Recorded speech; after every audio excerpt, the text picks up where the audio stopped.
Halo semuanya, perkenalkan nama saya Mahdia Warafifah dari kelas 10 kelompok 4. Nah, jadi di sini saya akan mewawancarai seorang siswa SMA 9 Jakarta.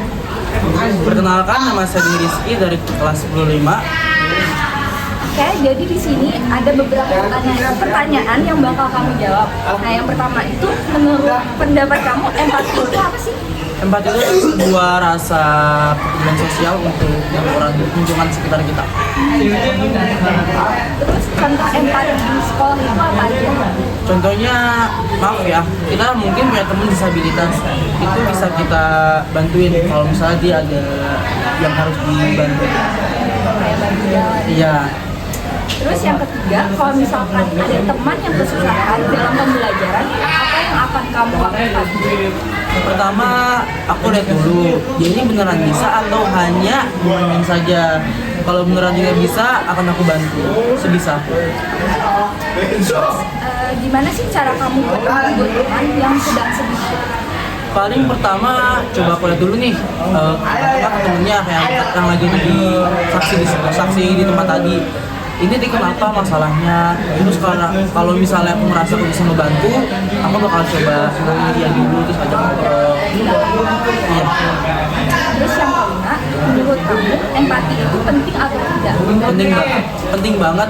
Karena kalau tidak ada empati itu gimana? Bentuk kepedulian sosial kita. Jadi tadi aku udah ngasih pertanyaan ke Dani kelas 5. Terima kasih ya Dani Iya, udah mau sama-sama. wawancara. Jadi gitu aja guys. Makasih. Dadah. Halo semuanya, di sini nama aku Akil Syazra dari kelas 10-4 akan mewawancarai Ibu Teti, saya wali kelas 10-4. Jadi pertanyaan pertama, kan setiap siswa mempunyai kemampuan masing-masing. Gimana sih cara ibu bisa mengetahuinya? Awalnya kemampuan itu bisa kita lihat itu dari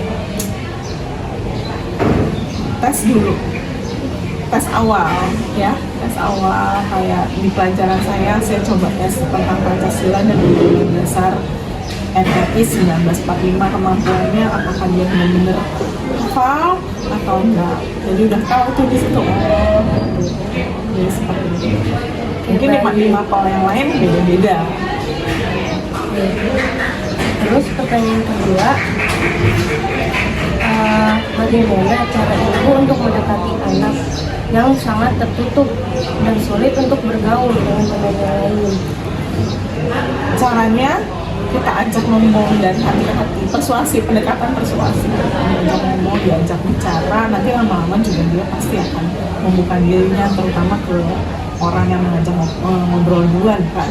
Biasanya orang introvert kan gitu ya, jadi seperti itu. Dengan pendekatan dari hati ke hati, persuasif lagi. Menurut ibu, membangun empati dalam belajar penting nggak sih? Penting, sangat penting. Kita harus benar-benar tahu keadaan kelas kamu ya, terutama tahu ini anak yang memang harus kita bantu, ini anak yang harus kita perhatikan gitu. Jangan sampai kita tuh nggak tahu bahwa ada teman kita tuh yang susah, yang lagi mengalami kesulitan. Jangan sampai tuh kayak empati sosial wajib perlu. Karena itu apa saja harus dilakukan siswa-siswi untuk mengembangkan empatinya? Dengan cara saling tolong menolong, menghargai, menghormati,